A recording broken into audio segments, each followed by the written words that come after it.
It wasn't until me and my partner bought our first home and we were looking to decorate, and we started buying plants, and then we started buying more plants. You know, you buy one plant and then you buy 5 and then you buy 15, and it just kept growing. And then what I found was that I was buying a lot of plants from big box stores here in Lethbridge, and if not, I was saving up my money for a girls' trip to Calgary to purchase at all their local shops there. And in the back of my mind, I kept saying, why doesn't Lethbridge have one of these cool shops? But the thought never left me alone. It kept nagging and nagging, and I said, why isn't that something that I couldn't do? So in 2018, I quit my job, and it wasn't just to start a plant shop, but it was one of the thoughts that had crossed my mind, and I opened a greenhouse in my basement.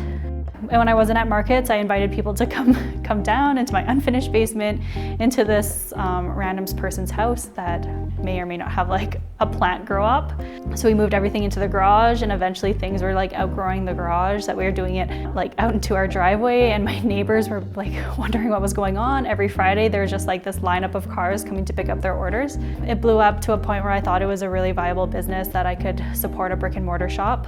And when my dream space became available, I went for it. It's been a lot of work, a huge learning curve. Like, I've never taken any classes when it came to business, really.